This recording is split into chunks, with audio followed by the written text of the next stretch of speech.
Hello friends, welcome back to my channel Simna's food world. അപ്പോഴിത് ഇന്ന് ഞാൻ വന്നിട്ടുള്ളത് നല്ല സോഫ്റ്റ് ആയിട്ടുള്ള ഇഡ്ലിയുടെയും അതുപോലെ നല്ല ക്രിസ്പി ദോശയുടെയും മാവ്, അതായത് ബാറ്റർ നമുക്ക് എങ്ങനെ റെഡിയാക്കി എടുക്കുന്നതും അത് പുളിച്ച് വരാനുള്ള കുറച്ച് വിദ്യകളും അതുപോലെ നല്ല സോഫ്റ്റ് ആയിട്ടുള്ള ഇഡ്ഡലി വരാനായിട്ടുള്ള കുറച്ച് ടിപ്സും അതുപോലെ ക്രിസ്പി ആയിട്ട് ദോശ വരാനായിട്ടുള്ള കുറച്ച് ടിപ്സും ആയിട്ടാണ് ഞാനിന്ന് വന്നിട്ടുള്ളത്. അപ്പോൾ എല്ലാവരും ഇതുവരെ ഇങ്ങനെയൊന്ന് ട്രൈ ചെയ്യാത്തവർ ഇങ്ങനെയൊന്ന് ട്രൈ ചെയ്ത് നോക്കുക. സോഫ്റ്റായിട്ട് ഇഡ്ഡലി കിട്ടാത്തവരും നല്ല ക്രിസ്പി ആയിട്ട് ദോശ കിട്ടാത്തവർ എല്ലാവരും ഇങ്ങനെയൊന്ന് ട്രൈ ചെയ്ത് നോക്കുക കേട്ടോ. ഉറപ്പായിട്ടും 100% സക്സസ് ഉണ്ടാവും. എല്ലാവരും ഇങ്ങനെയൊന്ന് ട്രൈ ചെയ്തതിന് ശേഷം നിങ്ങളുടെ അഭിപ്രായങ്ങളൊന്ന് കമൻറ്റ് ബോക്സിൽ അറിയിക്കുക കേട്ടോ. അപ്പോൾ എല്ലാവരും ഒന്ന് ട്രൈ ചെയ്ത് നോക്കുക. ഉഴുന്നിൻ്റെയും പച്ചരിയുടെയും അളവ് കറക്റ്റ് ആയിരിക്കണം. അപ്പോഴേ നമുക്ക് നല്ല സോഫ്റ്റ് ഇഡ്ഡലിയും അതുപോലെ ക്രിസ്പി ആയിട്ടുള്ള ദോശയും കിട്ടത്തുള്ളൂ. അപ്പോൾ നമുക്ക് പെട്ടെന്ന് തന്നെ വീഡിയോയിലോട്ട് കിടക്കുന്നതിന് മുന്നേ ചാനലിൻ്റെ വീഡിയോസൊക്കെ ആദ്യമായിട്ട് കാണുകയാണെങ്കിൽ കണ്ട് ഇഷ്ടപ്പെടുകയാണെങ്കിൽ സബ്സ്ക്രൈബ് ചെയ്യാൻ മറക്കരുത്.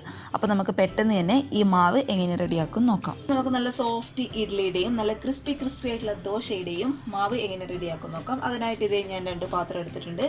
അപ്പോൾ ഈ ഒരു ഗ്ലാസിൻ്റെ അളവിനാണ് കേട്ടോ ഉഴുന്നിൻ്റെയും പച്ചരിയുടെയും അളവ് ഞാൻ പറയാൻ പോകുന്നത്. അപ്പോഴിതേ ഈ ഒരു വലിയ പാത്രത്തിൽ ഞാൻ ആദ്യം കണ്ടോ ഈ ഒരു ഗ്ലാസ്സിൽ 2 ഗ്ലാസ് പച്ചരി നിങ്ങൾക്ക് ഉപയോഗിക്കാം. അതേപോലെ ഇഡ്ഡലി റൈസ് തന്നെ നമുക്ക് സെപ്പറേറ്റ് ആയിട്ട് വാങ്ങിക്കാൻ കിട്ടും, അത് ഉപയോഗിക്കാം.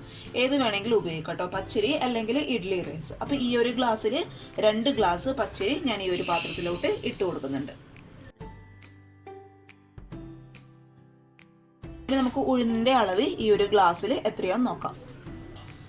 അപ്പോഴിതേ സെയിം ഗ്ലാസ്സിൽ 1/2 കപ്പ് ഉഴുന്നാണ് ഞാനിപ്പോൾ ഇവിടെ എടുത്തിട്ടത്. സെയിം ഗ്ലാസ്സിൽ 1/2 കപ്പ് ഉഴുന്ന് കേട്ടോ. അപ്പോൾ 2 ഗ്ലാസ് പച്ചരി അല്ലെങ്കിൽ ഇഡ്ഡലി അരിക്ക് 1/2 കപ്പ് ഉഴുന്നിൻ്റെ ആവശ്യം മാത്രമേ ഉള്ളൂ. ഒരുപാട് ഉഴുന്നായി കഴിഞ്ഞാൽ നമ്മുടെ ഇഡ്ഡലിക്കും ദോശയ്ക്കും ആ ഉഴുന്നിൻ്റെ ഫ്ലേവർ അങ്ങ് മുന്നിട്ട് നിൽക്കും. അതുകൊണ്ട് 2 ഗ്ലാസ് പച്ചരിക്ക് 1/2 കപ്പ് ഉഴുന്ന് അതും നമുക്കിതിലോട്ട് ഇട്ട് കൊടുക്കാം.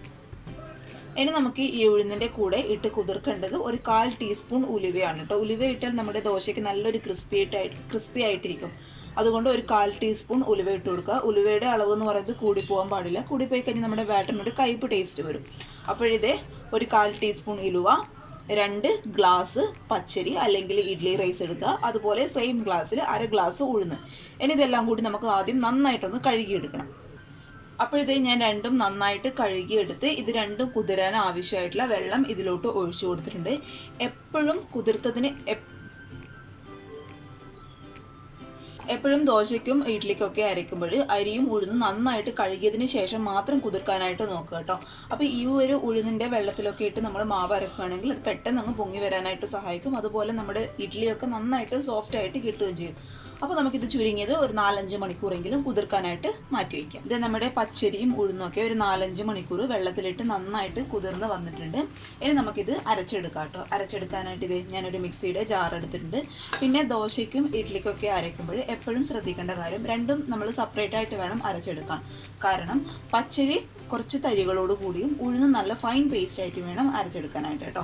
അതുകൊണ്ടാണ് നമ്മൾ രണ്ടും രണ്ടായിട്ട് കുതിർത്ത് വയ്ക്കുന്നത്, അതുപോലെ രണ്ടും 2 തരത്തിൽ അരച്ചെടുക്കുന്നത്. ഓക്കെ, അപ്പോൾ നമുക്ക് ആദ്യം പച്ചരി അരച്ചെടുക്കാം. അതിനായിട്ട് ഇതേ മിക്സിയുടെ ജാറിൽ നമുക്ക് പച്ചരി വെള്ളത്തിൽ നിന്ന് ഊറ്റിയിട്ട് ഇട്ട് കൊടുക്കാം കേട്ടോ.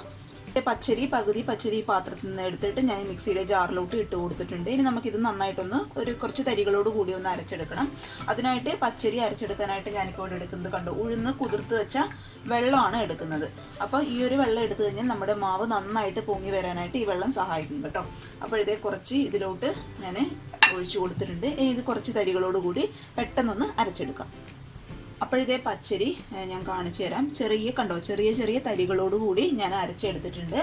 അപ്പോൾ അത് നമുക്കൊരു പാത്രത്തിലോട്ട് മാറ്റി കൊടുക്കാം. പിന്നെ ഒരുപാട് വെള്ളം ഒഴിച്ച് അരയ്ക്കരുത് കേട്ടോ. പ്രത്യേകിച്ച് ഇഡ്ഡലിക്കൊക്കെ ആകുമ്പോൾ കുറച്ച് കട്ടിയായിട്ടുള്ള മാവാണ് നമുക്ക് ആവശ്യം.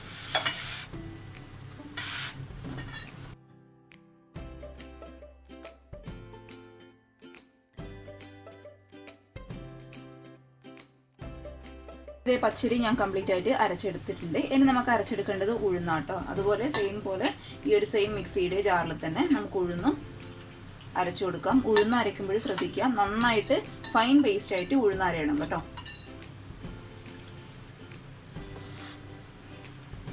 അപ്പോഴിതേ ഇനി ഉഴുന്നിൻ്റെ കൂടെ നമുക്ക് ഇട്ട് അരക്കാനുള്ളത് നമ്മൾ ഏത് ഗ്ലാസ്സിലാണോ പച്ചരി എടുത്തത് അതേ ഗ്ലാസ്സിൽ തന്നെ ഒരു 1/2 കപ്പ് നമ്മുടെ സാധാരണ ചോറാണ് കേട്ടോ, വേവിച്ച ചോറ് ഞാൻ ഇട്ട് കൊടുക്കുന്നുണ്ട്.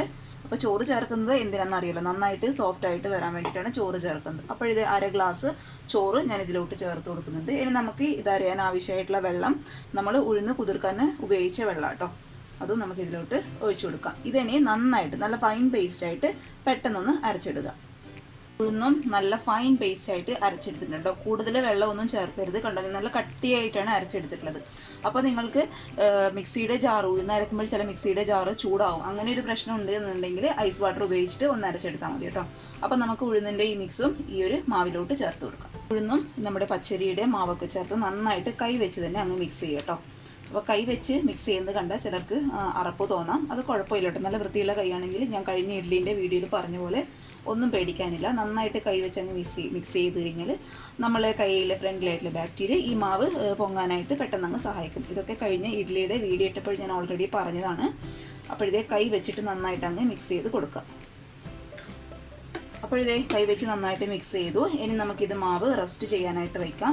അപ്പോൾ ഇതിപ്പോൾ ഞാൻ നാളത്തേക്കാണ് കേട്ടോ അരച്ച് വെച്ചിട്ടുള്ളത്. നാളെ ആകുമ്പോഴേക്കും നന്നായിട്ട് അങ്ങ് പൊങ്ങി വരും. പിന്നെ തണുപ്പൊക്കെ ഉള്ള ഏരിയയിലെ ആൾക്കാരാണെങ്കിൽ കുറച്ച് നേരത്തെ അരച്ച് വെക്കാൻ, തലേന്ന് കുറച്ച് നേരത്തെ അരച്ച് വെക്കാനായിട്ട് നോക്കുക കേട്ടോ.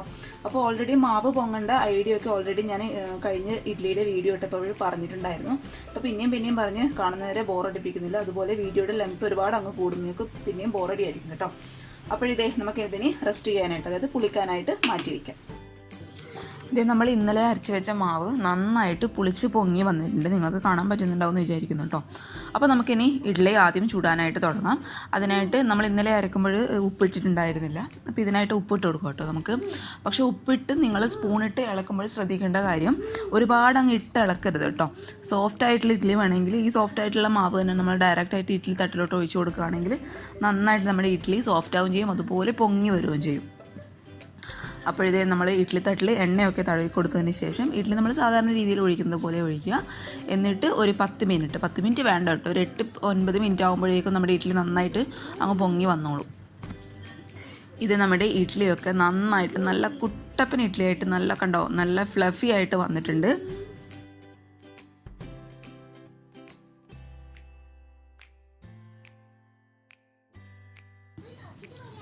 ഇനി ഇഡ്ഡലി തട്ടിൻ്റെ ചൂടൊക്കെ ആറിയതിന് ശേഷം നമുക്ക് ഇഡ്ഡലി പതുക്കെ മറ്റൊരു പ്ലേറ്റിലോട്ട് മാറ്റി കൊടുക്കാം കേട്ടോ.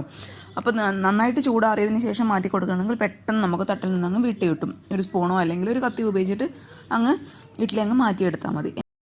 ഇനി ഇതേ സെയിം മാവ് കൊണ്ട് ദോശ എങ്ങനെയാണ് ചുടുന്നതെന്ന് നോക്കാം. ചുടുമ്പോൾ ദോശയുടെ മാവിന് ഇഡ്ഡലിയുടെ മാവിൻ്റെ അത്രയും കട്ടി ആവശ്യമില്ല കേട്ടോ. കുറച്ച് വെള്ളം ചേർത്ത് നമുക്കതൊന്ന് നേർപ്പിച്ച്, അതായത് ഡയല്യൂട്ട് ചെയ്തെടുക്കണം. അപ്പോൾ വെള്ളം ഞാൻ ഓൾറെഡി ഈ മാവിൽ ചേർത്തിട്ടുണ്ട് കേട്ടോ. അപ്പോൾ കണ്ടോ, ഇത്ര കുറച്ച് വെള്ളത്തിൻ്റെ ആവശ്യം മാത്രമേ ഉള്ളൂ, ഒരുപാട് വെള്ളം ചേർക്കരുത്. മാവിൻ്റെ കൺസിസ്റ്റൻസി എന്ന് പറയുന്നത് ഇങ്ങനെയും ആയിരിക്കണം. ഇനി ഒരു പാന് ചൂടാക്കുക. എന്നിട്ട് മാവ് നന്നായിട്ട് പാന് ചൂടാകുമ്പോൾ ഒരു തവി മാവ് ഞാൻ ഇതിലോട്ട് ഒഴിച്ചു കൊടുക്കുന്നുണ്ട്. അപ്പോൾ പലരും ഞാൻ കണ്ടിട്ടുണ്ട് മാവ് നമ്മൾ സ്പൂൺ വെച്ച് പാനിൽ ഒഴിച്ചതിന് ശേഷം അടച്ച് വെക്കാത്തതായിട്ട് കണ്ടിട്ടുണ്ട്. പക്ഷെ എനിക്കൊന്നും അടച്ച് വെക്കുമ്പോൾ കേട്ടോ, കാരണം മുളഭാഗമൊക്കെ നന്നായിട്ട് വേവുന്നതായിട്ട് തോന്നിയിട്ടുള്ളത്. അപ്പോൾ ഞാൻ എന്തായാലും അടച്ച് വെക്കുന്നുണ്ട്, നിങ്ങളുടെ ഇഷ്ടത്തിനനുസരിച്ച് ചെയ്യാം. ഞാനിപ്പോൾ ഇതിലോട്ട് ചേർത്ത് കൊടുക്കാൻ പോകുന്നത് നെയ്യാണ് കേട്ടോ. അപ്പോൾ നിങ്ങൾക്ക് വെളിച്ചെണ്ണയാണെങ്കിൽ വെളിച്ചെണ്ണ ചേർത്ത് കൊടുക്കാം. ഒന്നും ചേർക്കുന്നില്ല എന്നുണ്ടെങ്കിൽ അങ്ങനെ ചെയ്ത് കൊടുക്കാം കേട്ടോ. അപ്പോൾ ഇത് നല്ല ക്രിസ്പി ആയിട്ടുള്ള നമ്മുടെ ദോശയും റെഡി ആയിട്ടുണ്ട്. അപ്പോൾ കണ്ടോ, ഞാൻ എപ്പോഴും ചെയ്യാറുള്ളത് ഈ ഫ്രഷ് ആയിട്ടുള്ള മാവ് കൊണ്ട് ആദ്യം ഇഡ്ഡലി ചുടും. എന്നിട്ട് അത് ഒരു ദിവസം ചുട്ട് കഴിഞ്ഞ് ആ മാവ് എടുത്ത് ഫ്രിഡ്ജിൽ വെക്കും.